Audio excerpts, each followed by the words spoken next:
Buenos días, tardes o noches, dependiendo de la hora en que estén viendo este video. Mi nombre es Nora Rodríguez, soy residente de tercer año de Medicina Familiar de la UPTC. Para continuar con el curso de actualización en consultas frecuentes del cuidado primario, hoy vamos a tratar las guías de atención en diabetes mellitus que hacen parte del segundo módulo de este curso. La revisión fue realizada fundamentalmente de las guías de la ADA 2022 y del reporte de consenso de la Asociación Estadounidense de Diabetes y de la Asociación Europea para el Estudio de la Diabetes que salió publicado en este anterior mes de septiembre. Aunque la epidemiología no hace parte de las guías, sí es importante que veamos estos datos de la Federación Internacional de Diabetes que nos da la estimación de la prevalencia global de las personas que sufren de diabetes desde el año 2000 al 2021 y podemos ver cómo las cifras realmente han ido en aumento. En esta diapositiva, que también es un esquema del Atlas de la Federación Internacional de Diabetes, nos muestra cómo la diabetes se ha convertido en un problema de salud importante que está alcanzando niveles alarmantes y vemos cómo para el 2021 en nuestro continente 32 millones de personas vivían con diabetes y a nivel mundial se estima que son 537 millones y se prevé que para el 2050 sean 783 millones. Desde el año 2019, cuando se publicó el último Atlas, las cifras del 2021 representan un aumento de 73.6 millones más de adultos con diabetes, incluidos 7.8 millones más sin diagnosticar, 2.5 millones más de muertes atribuidas a la diabetes y un gasto global adicional de 206 mil millones de dólares. La incidencia de la diabetes mellitus en Colombia desde el 2015 al 2020 también ha ido en aumento. Bueno, esta es una diapositiva que muestra el ciclo de decisión para el control de la glicemia de los pacientes de diabetes tipo 2 centrado en la persona. Y es que este esquema lleva apareciendo desde las guías del 2018 y vemos que aunque le han adicionado algunas cosas, pues lo que refleja es la importancia que tiene el paciente, que lo ponen en la parte central con unos objetivos muy importantes de cuidado que son prevenir las complicaciones en estos pacientes y optimizar la calidad de vida. Entonces, nos dicen que es necesario tener en cuenta algunas cosas como que es importante evaluar las características del paciente, las prioridades que tiene el paciente, los estilos de vida actual, los comportamientos en salud, las comorbilidades como la enfermedad cardiovascular aterosclerótica, la enfermedad renal crónica, la falla cardíaca, las características del paciente como la edad, la hemoglobina glicada que tenga, el peso y los problemas como la motivación, la depresión o la cognición y que eso definitivamente va a hacer que los pacientes estén mejor o peor controlados. Hay que considerar también los factores de riesgo específicos que impactan la elección del tratamiento. Entonces, se tienen que fijar objetivos individualizados de glicemia y peso, el impacto que tienen esos medicamentos en el peso, en la hipoglicemia y en la protección cardiorrenal. Hay que tener en cuenta también los factores psicológicos subyacentes, el perfil de efectos adversos que pueden tener estos fármacos, la complejidad que pueden llegar a tener el régimen, la forma de administración, la frecuencia, y pues la idea realmente es que se escoja un régimen que optimice la adherencia y que obviamente los pacientes tengan la disponibilidad del medicamento. También nos recomiendan que la toma de decisiones sea compartida con los pacientes y que realmente se cree un plan de manejo y pues obviamente eso para ayudar a que se garantice el acceso a educación y apoyo para el automanejo de la diabetes, involucrando al paciente, que sea un paciente educado e informado, pero no solamente él, sino su familia, su cuidador, y pues explorar las preferencias del paciente, tener un lenguaje que sea acorde y definitivamente incluir al paciente, empoderarlo, que haya consultas motivacionales y pues obviamente establecer unas metas y unas decisiones compartidas. Adicionalmente, pues acordar con los pacientes eh, una, un plan de manejo, ¿sí? Con unos objetivos que realmente sean específicos, que sean medibles, que sean realizables, que sean realistas y que sean limitados en el tiempo. Adicionalmente, también nos dice que implementemos un plan de manejo, ¿sí? Que nos asegure una revisión regular, al menos cada 3 meses o más frecuente al inicio de los pacientes con diabetes, sobre todo para eso, para el apoyo y la educación en el automanejo de diabetes. Adicionalmente, que se haga un seguimiento y apoyo continuos, incluyendo el bienestar emocional, los estilos de vida, los comportamientos saludables, la tolerancia a los medicamentos y que realmente se pueda revisar la glicemia, el peso, cuánto ha caminado, la hemoglobina, la tensión, los lípidos y por último, revisar y acordar con los pacientes un plan de manejo, ¿sí? Que sea mutuo, que eso haga que no haya o que no caigamos en la inercia terapéutica y que pues obviamente sea un ciclo regular de manejo. Como vemos, pues el paciente siempre debe estar en las decisiones para lograr realmente modificaciones importantes y pues lograr los objetivos que finalmente son prevenir las complicaciones y optimizar la calidad de vida. Este es otro esquema que nos trae este consenso de septiembre del 2022 y es la importancia de los comportamientos físicos las 24 horas del día con los pacientes de diabetes mellitus tipo 2. La idea realmente es que esas son unas recomendaciones que nos da para que nosotros podamos transmitírsela a los pacientes. Entonces, eh, siempre pues la importancia de no quedarse sentado, de ese sedentarismo que tienen muchos pacientes, y es que hay que limitar el tiempo que está sentado. Eh, la idea es motivarlos para que caminen, para que cada 30 minutos hagan algún tipo de actividad física y eso los lleve a mejorar sobre todo el metabolismo de la glucosa. Adicionalmente nos dice que es muy importante el ejercicio físico moderado vigoroso y la idea es que nosotros fomentemos en nuestros pacientes ejercicios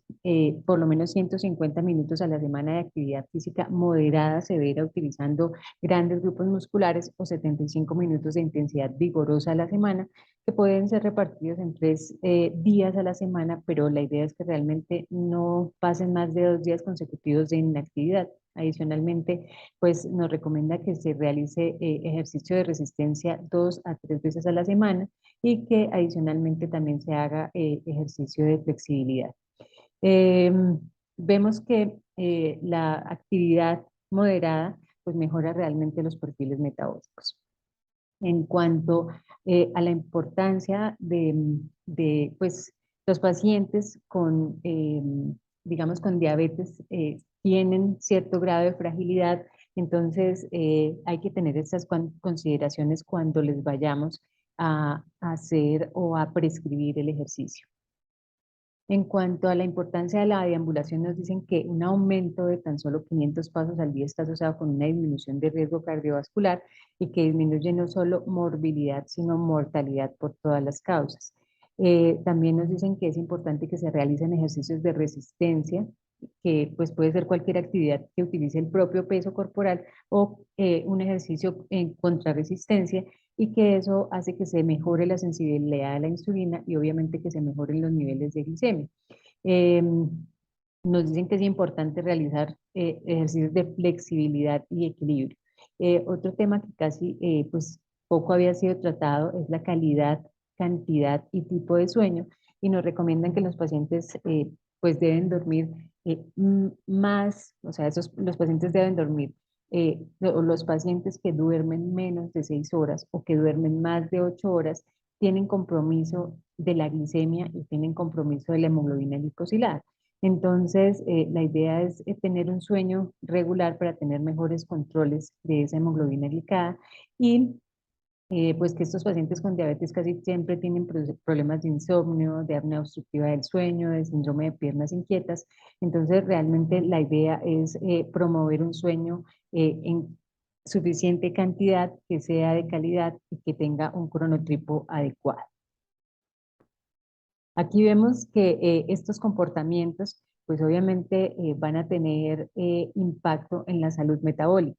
Los estudios han mostrado que tienen impacto en la glucosa, en la insulina, en la presión arterial, en la hemoglobina glicada, en los lípidos, en la función física, en la depresión y en la calidad de vida. Hay cosas que realmente no hay datos aún disponibles de los estudios, pero en muchas otras sí vemos, por ejemplo, cómo la calidad del sueño ayuda a disminuir la glicemia, cómo disminuye las cifras tensionales, cómo disminuye la hemoglobina glicada, los lípidos y pues obviamente cómo mejora la calidad de vida de los pacientes. Este es otro de los esquemas que tenemos en el consenso actual y lo que nos dice es un enfoque holístico centrado en la persona para la gestión de la diabetes mellitus tipo 2. Entonces, como siempre, el paciente en el centro, hay unos principios de cuidado que son la vigilancia eh, de las complicaciones y los tamizajes que se deben hacer, eh, la modificación de comportamientos en salud, el monitoreo y revisión continua, la reducción del riesgo de la hipoglicemia, la organización del cuidado, considerar la fisiología subyacente, evitar la inercia terapéutica, eh,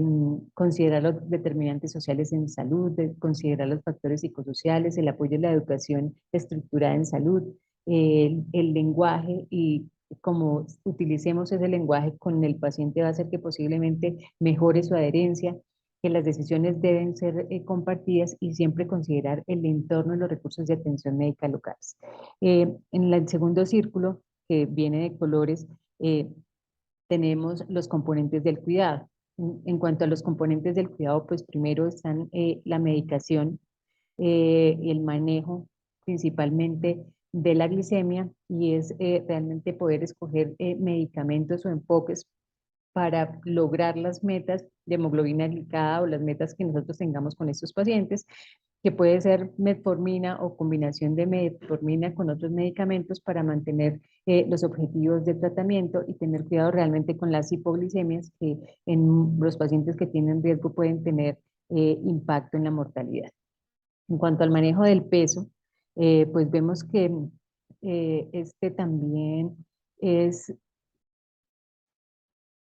en cuanto al manejo del peso, pues es importante establecer objetivos de control de peso que sean individualizados, que los pacientes puedan tener consejos de estilos de vida saludable, de nutrición, de patrones de conducta alimentaria y de actividad física, realmente se debe considerar programas que sean estructurados para la pérdida de peso. Considerar adicionalmente que si se debe conseguir disminución de peso, y no se logra, pues hay que iniciar tratamiento farmacológico o definitivamente cuando los índices de masa corporal son mayores de 30, pues pensar en cirugía metabólica. Y pues obviamente considerar si se requiere los regímenes que son duales con una alta o muy alta eficiencia para reducir la glicemia y perder peso al mismo tiempo. Del lado izquierdo está el manejo de los factores de riesgo cardiovascular en amarillo, en los cuales pues la idea es que se garantice y se implementen estrategias para detectar y optimizar los factores de riesgo cardiovascular. Dentro de estos están el tamizaje y la vigilancia de factores de riesgo cardiovascular, el descenso de la presión arterial, el descenso de lípidos, considerar la utilización de los agentes antitrombóticos y la cesación del tabaco. En cuanto a la protección renal, que está en la parte superior izquierda, pues realmente la idea es que estos pacientes siempre que tengan falla renal estén con la dosis máxima tolerada de ARA2 o de IECA y pues obviamente que se pueda adicionar SGLT2 eh, para disminuir la progresión de la falla renal. La idea es que el SGLT2 se puede iniciar en personas que tienen tasas de filtración de 20 mililitros y pues una vez iniciado la idea es que no se suspenda y que si esos pacientes pues van a diálisis o trasplantes todavía las sigan utilizando. Si no hay tolerancia de los SGLT2, pues la idea es que se pueden utilizar los agonistas del receptor de GLP-1 y realmente si se requiere una reducción adicional se pueden utilizar los dos al mismo tiempo. Definitivamente en falla cardíaca están recomendados los SGLT2.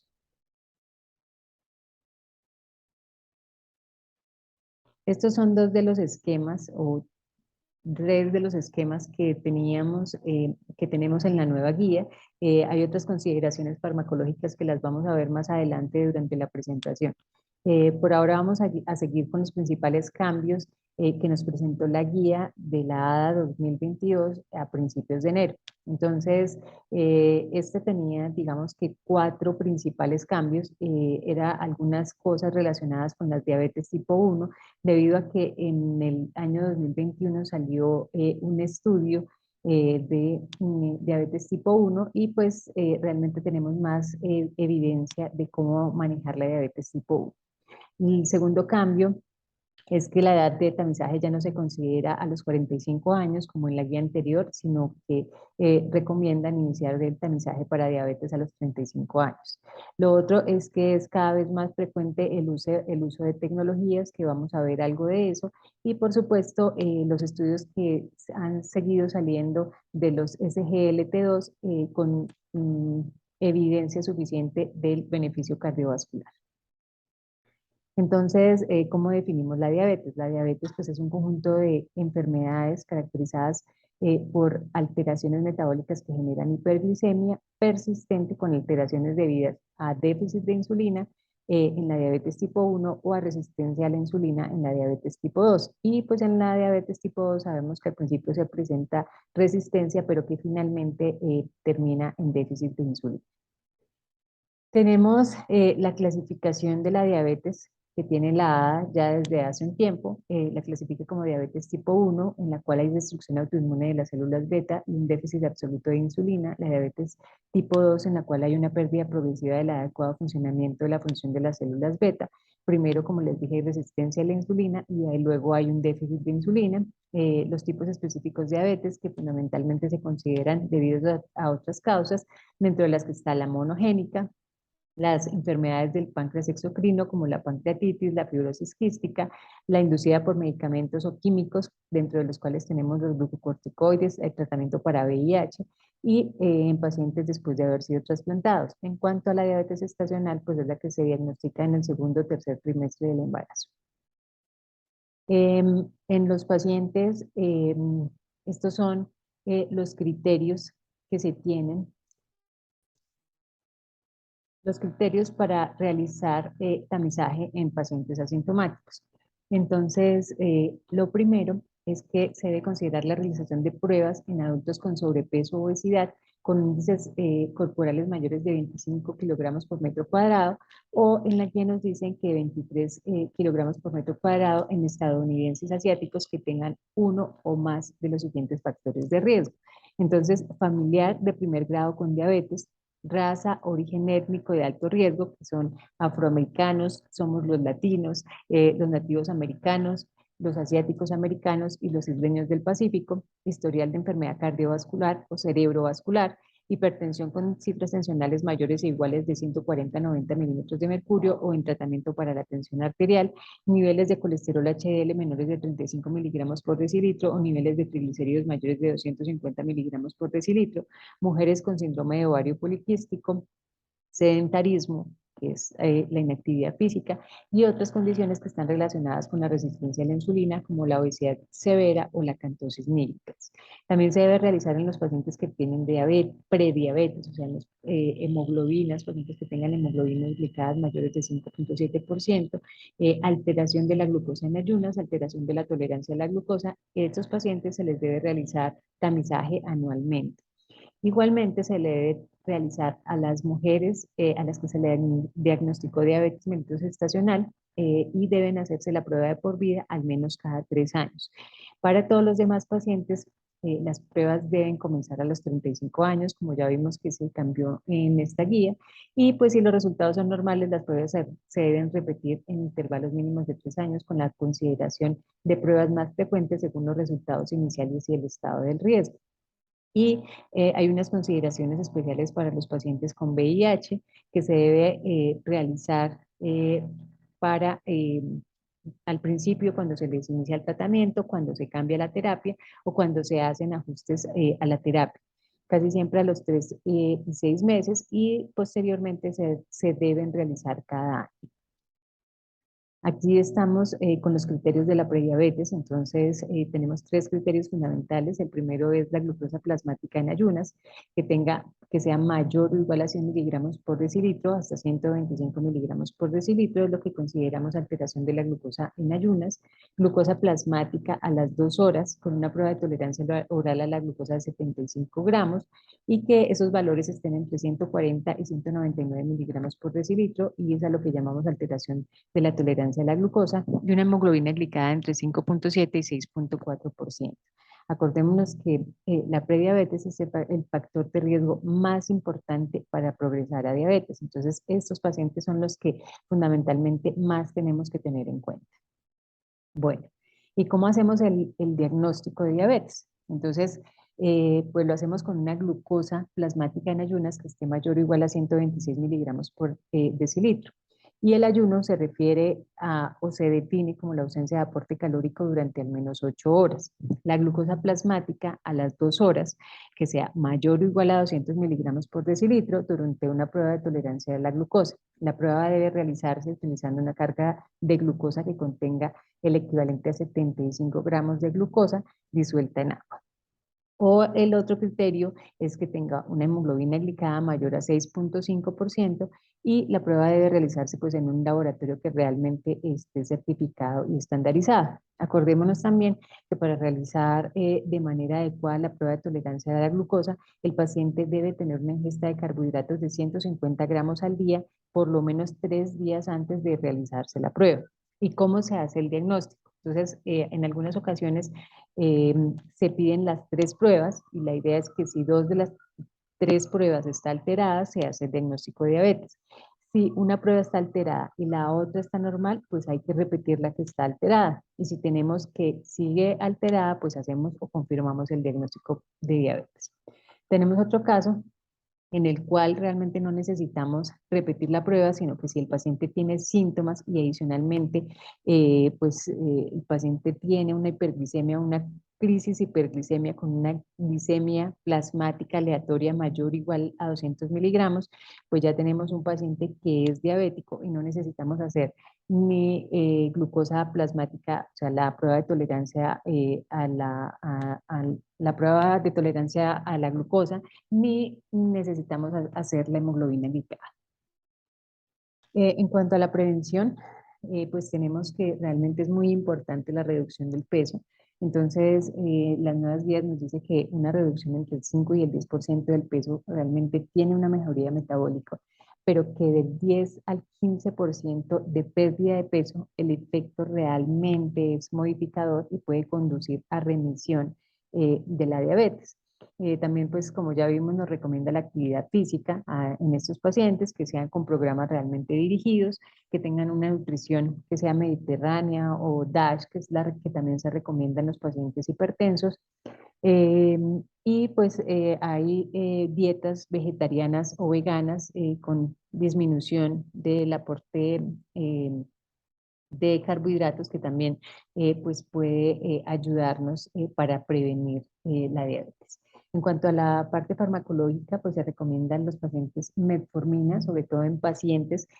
pero hay unas características especiales, y es que deben ser pacientes entre 25 y 59 años, con índices de masa corporal mayores o iguales a 35 kilogramos por metro cuadrado, con glicemias en ayunas mayores o iguales a 110 miligramos por decilitro, y con hemoglobinas glicadas mayores o iguales al 6%, y en mujeres con diabetes mellitus gestacional. Entonces, eso en prediabetes. Tenemos acá que definitivamente la educación es muy importante, y la educación y el apoyo a los pacientes para el autocontrol de la diabetes se debe hacer siempre, pero en 4 momentos que son específicos, que es en el momento del diagnóstico, anualmente, o cuando no se cumple con los objetivos del tratamiento, cuando se desarrollan factores de complicación que influyen en el autocontrol, o cuando ocurren transiciones en la vida y en el cuidado. Entonces, esto es lo que nos recomienda la guía. ¿Cuáles son las metas para los pacientes que tienen diabetes? Entonces, en hemoglobina glicada la idea es que sea menor del 7%, la glicemia preprandial entre 80 y 130 miligramos por decilitro, y la glicemia postprandial que sea menor o igual a 180 miligramos por decilitro. sabemos que pues la hemoglobina glicada nos mide o nos da un promedio de las glicemias de los últimos 3 meses. Entonces, por ejemplo, tenemos que si un paciente tiene una glicada del 7%, pues va a tener que tuvo posiblemente promedios entre 123 y 185 de glucometrías. Aquí tenemos que pues cada paciente debe ser individualizado y hay unas condiciones que hacen que nosotros tengamos una laxitud con esos objetivos de las hemoglobinas glicadas. Entonces, por ejemplo, en pacientes que sean ancianos, que tengan riesgo de policemia, que son pacientes frágiles con pobre expectativa de vida o que ya tengan complicaciones ya establecidas, somos menos rigurosos con el control y podemos permitirle hasta hemoglobinas glicadas del 8%. En pacientes que no están embarazadas, que son adultos, que son pacientes generales, pues podemos permitir el 7%, pero en pacientes que sean jóvenes, que no hagan hipoglucemia, que sean muy juiciosos y tengan una muy buena adherencia al tratamiento, pues ya le podemos dejar una hemoglobina glicada de 6,5%, sobre todo para evitar las complicaciones microvasculares a largo plazo. Esta es una nueva tabla que salió en estas guías recientes y fundamentalmente nos habla de los medicamentos y pues de los nuevos estudios que han salido eh, y pues nuevas recomendaciones. Entonces lo primero es la metformina, que tiene una eficacia alta, el riesgo de hipoglicemia no tiene, tiene en cuanto al peso pues es neutral, tiene eh, importantes efectos, pero eh, puede tener efectos potenciales a nivel de resultados en MACE en cuanto a efectos cardiovasculares. En falla cardíaca realmente es neutral, en nefropatía diabética es neutral y hay que tener precaución con pacientes que tienen tasas de filtración glomerular menores de 30 mililitros por minuto y hay que disminuir las dosis de la metformina cuando tenemos pacientes con tasas de filtración menor de 45. Su costo es bajo y realmente la única cosa que los pacientes siempre refieren es los síntomas gastrointestinales que pues son realmente muy comunes y por los cuales los pacientes dejan de tomarse el medicamento. Entonces hay que considerar una titulación lenta, administración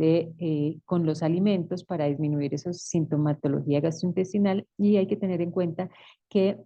estos pacientes tienen un potencial déficit de vitamina B12, por lo que hay que hacer monitorización a intervalos regulares. En cuanto a los inhibidores de SGLT2, esos son de los medicamentos los que más tienen estudios y recomendación en esta última guía. Tienen una eficacia intermedia alta, no tienen riesgo de hipoglicemia, el cambio de peso, sí hay pérdida de peso, tienen muy importantes efectos cardiovasculares, sobre todo la canaglifosina, la empaglifosina en MACE, en falla cardíaca, sobre todo han encontrado beneficio en la canaglifosina, dapaglifosina, empaglifosina y ertoglifosina. En cuanto a los efectos en nefropatía diabética también son importantes y pues hay que ver realmente que el efecto hipoglicemiante es menor con tasas de filtración glomerular baja. El costo sí es mayor y hay que tener en cuenta que hay un riesgo de cetoacidosis diabética. Si se sospecha cetoacidosis diabética, pues hay que suspenderla, verificar los factores de riesgo y pues hay que mirar que no tenga cetoacidosis euglucémica.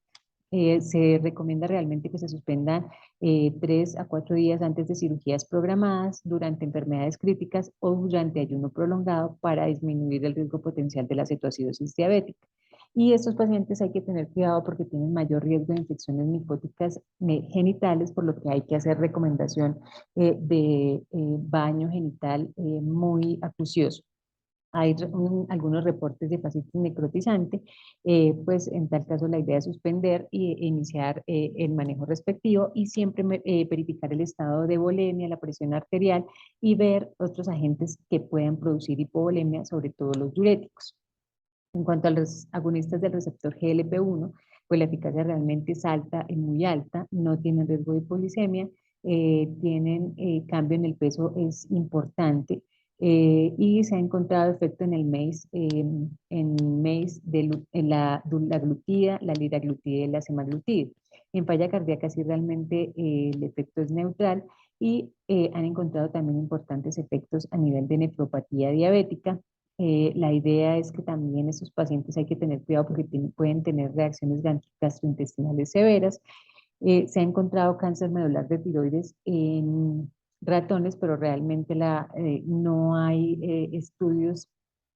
que demuestren esto en humanos y pues hay que realmente explicar los potenciales síntomas gastrointestinales a los pacientes, que normalmente son temporales, pero que la idea es explicar que hay que hacer modificaciones en la dieta para reducir los síntomas, entonces disminución del tamaño o de las porciones de la comida, cuando los pacientes ya estén llenos, dejar de consumir alimentos, disminuir la ingesta de grasas o picantes y pues hay que hacer a veces unas titulaciones un poco más lentas para disminuir estos síntomas gastrointestinales. En algunos pacientes pues se ha descrito pancreatitis y pues hay que realmente tener en cuenta cuando los pacientes tienen colecistitis y colelitiasis. Estos son los otros medicamentos que son los inhibidores de EPP4, entonces la eficacia es intermedia, no hay riesgo de hipoglicemia, el cambio en el peso es neutro, los efectos cardiovasculares, pues efectos en MACE son neutrales, en falla cardíaca realmente hay que tener cuidado con la saxagliptina porque tiene un riesgo potencial en cuanto a falla cardíaca. En la parte renal, pues el efecto es neutral, no es necesario hacer ajuste de la linagliptina, pero las otras sí requieren, los otros inhibidores de EPP4 sí requieren ajuste según la tasa de filtración glomerular. En algunos pacientes se ha descrito pancreatitis, pues hay que suspenderla, en algunos pacientes hay algo de dolor articular y se puede presentar también pemfigoide bulloso. En cuanto a las tiazolidinedionas, pues la potencia es realmente alta, no hay riesgo de hipoglicemia, el cambio de peso, si los pacientes pueden aumentar de peso, realmente se ha encontrado en cuanto a los efectos cardiovasculares, que puede haber beneficio con la pioglitazona, pero en falla cardíaca sí aumentan el riesgo. Entonces hay que tener cuidado. Estos pacientes tienden a tener edema y falla cardíaca, entonces hay que tener cuidado. Tienen beneficio en hepatitis no alcohólica, tiene riesgo de fractura y aumento de peso en estos pacientes. En cuanto a la sulfoniluria, realmente la eficacia es alta, pero pues digamos casi que han caído en desuso sobre todo por el riesgo de hipoglicemia que tienen. En estos pacientes, pues realmente hay que valorar, sobre todo en los pacientes que tienen alto riesgo de hipoglicemia, para no usarlos. En cuanto a las insulinas, pues también tienen una alta eficacia y también pues el riesgo de hipoglicemia es importante. Hay que tener en cuenta que hay que disminuir las dosis de insulina cuando se tiene una tasa de filtración glomerular disminuida y pues titular según la respuesta clínica. Se pueden presentar reacciones adversas en el sitio de inyección y se puede presentar o hay más riesgo de hipoglicemia en los pacientes que se administran insulina humana a las insulinas premezcladas.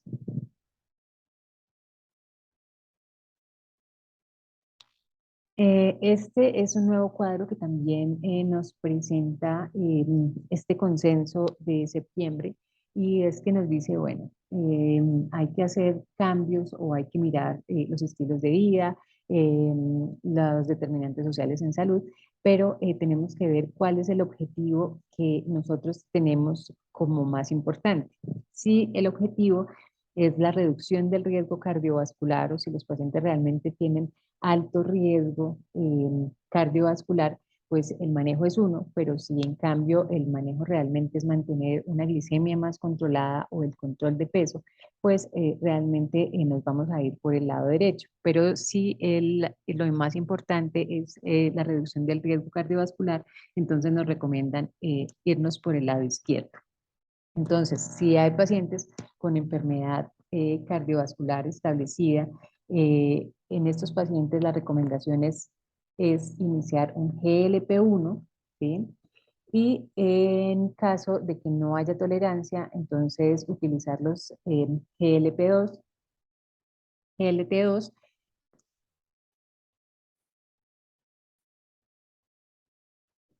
Entonces, utilizar los SGLT2 y si definitivamente no se logran los objetivos de la hemoglobina glicosilada,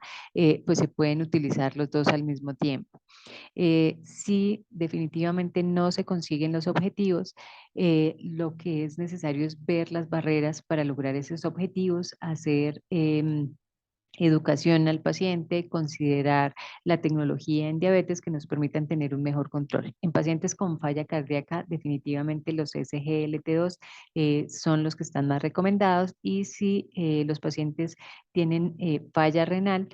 se recomiendan siempre tener ARA2 o IECA a dosis máxima tolerada y adicionar pues, el SGLT2 para reducir la progresión de la falla cardíaca. Si se requiere o si no hay tolerancia, se puede usar el GLP-1 y se pueden adicionar los dos medicamentos para el manejo.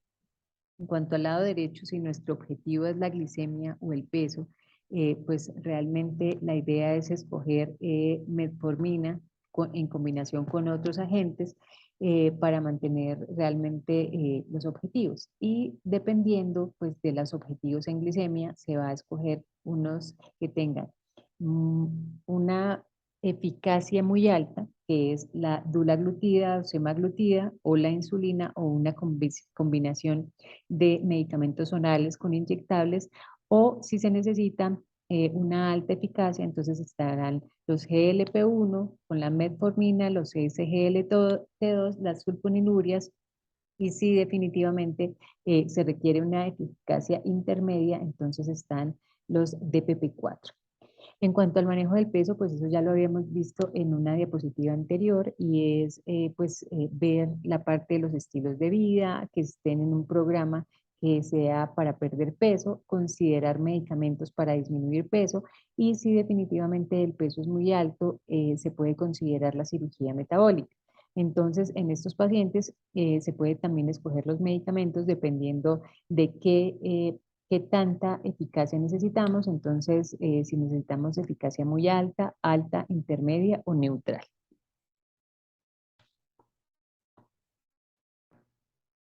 Aquí tenemos el esquema que había salido en las guías de la ADA 2022 a principios en enero, que tienen algunas cosas que son diferentes, como por ejemplo el que siempre empezábamos con metformina, al menos que tuviera contraindicación, y dependiendo de eso podíamos adicionar medicamentos. Estos algoritmos son algo similares, pero en el algoritmo anterior lo que nos dice es si definitivamente la parte cardiovascular es el objetivo, entonces la idea definitivamente es empezar por este lado, pero si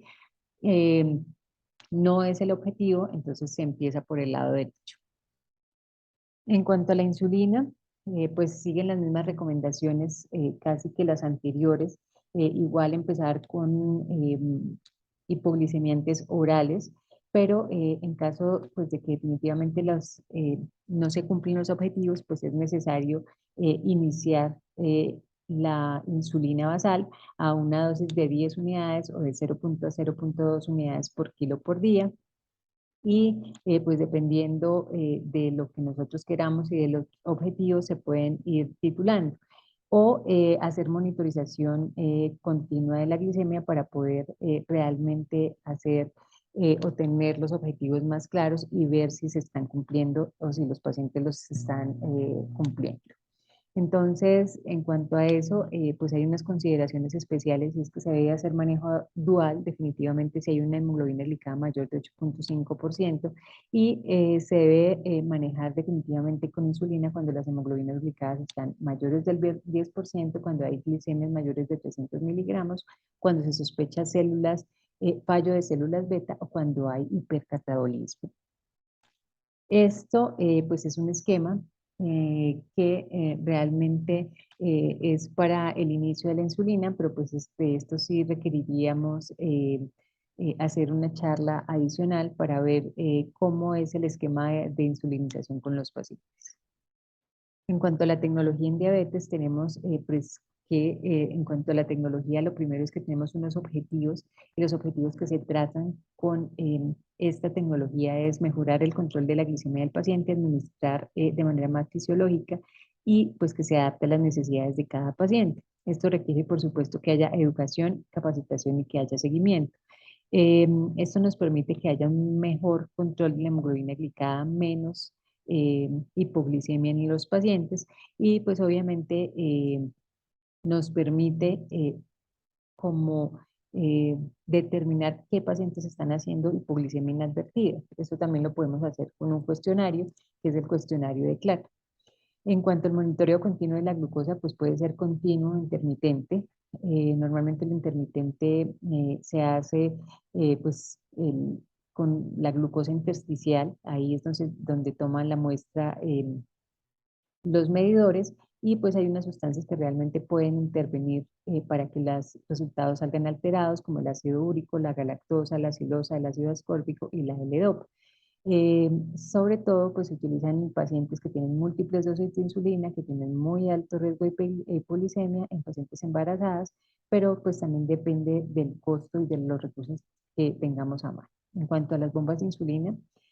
pues hay varias bombas en Colombia y realmente pues las indicaciones son pacientes con diabetes mellitus tipo 1, diabetes tipo 2, en fibrosis quística o pacientes que estén pancreatectomizados,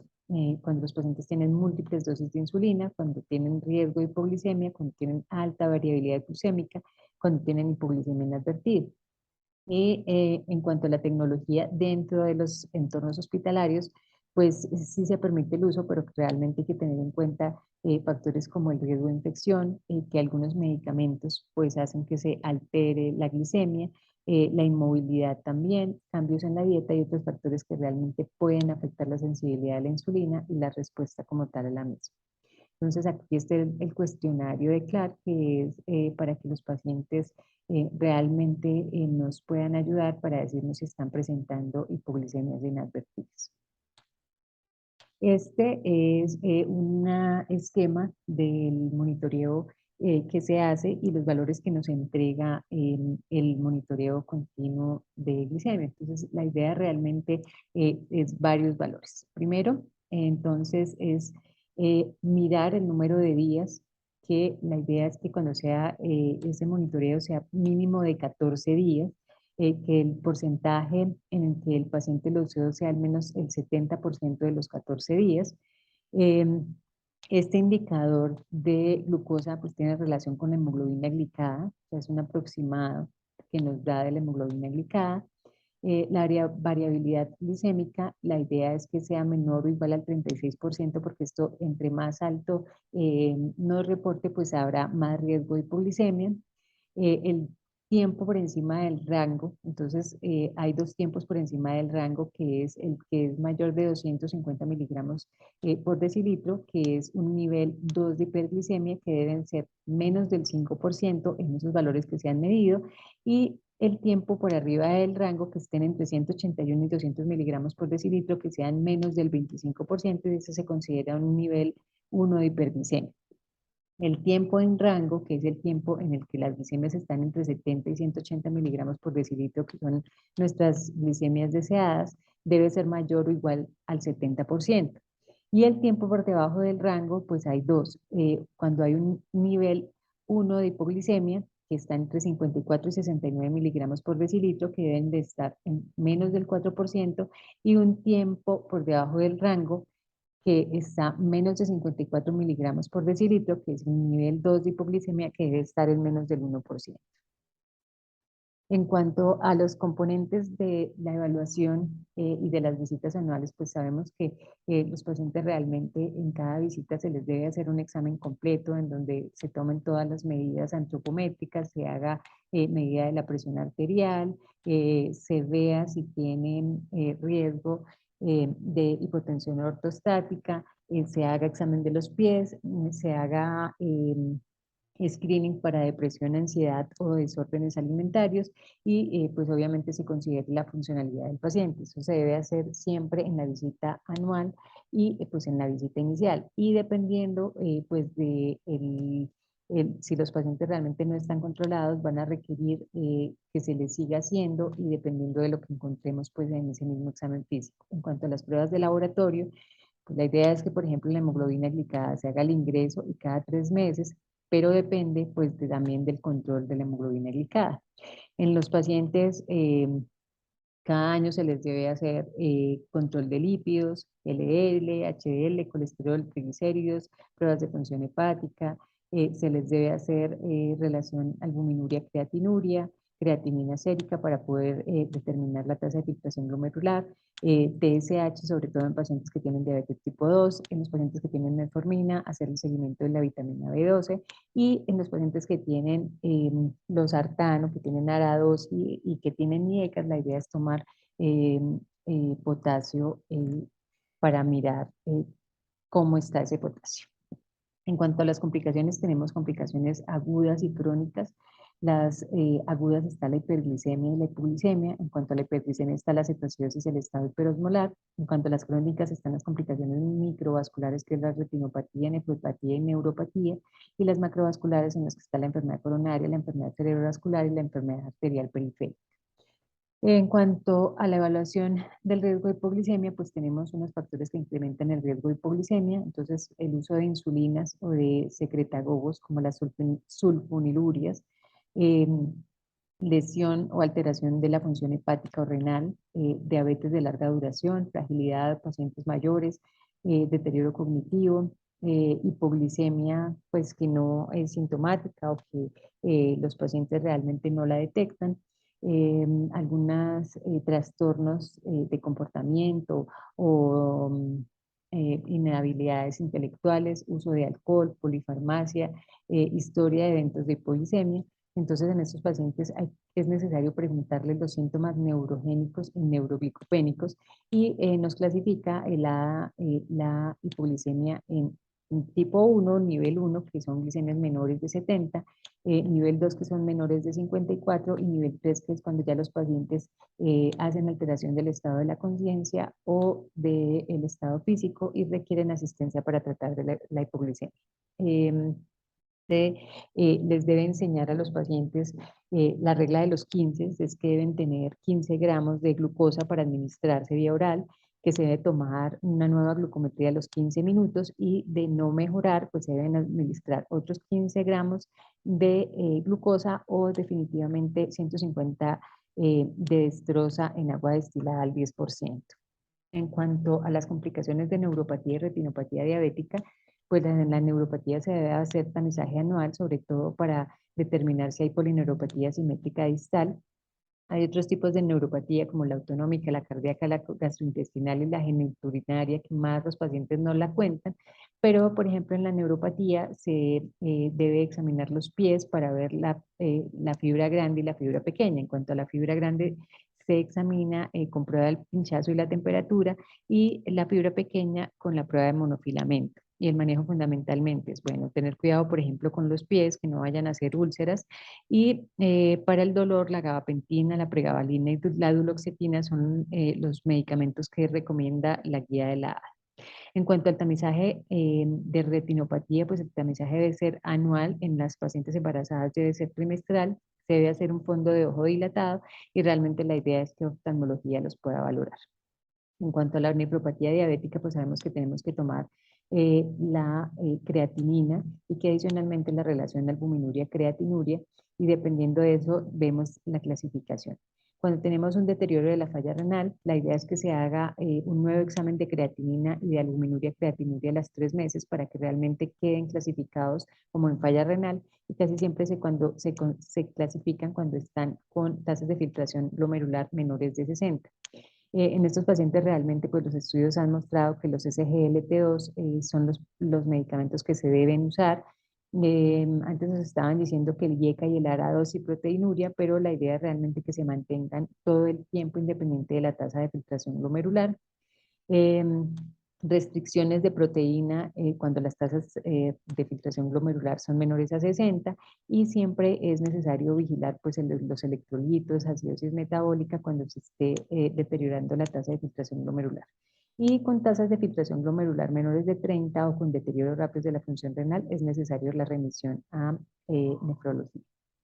En cuanto a la enfermedad cardiovascular, pues vemos que cada vez hay más estudios que fundamentalmente nos han mostrado los desenlaces cardiovasculares. sobre todo los GLP-1 y los SGLT2. Entonces, han mostrado gran mejoría en desenlaces cardiovasculares mayores, en infarto, en ACV, en muerte cardiovascular. Muchas gracias.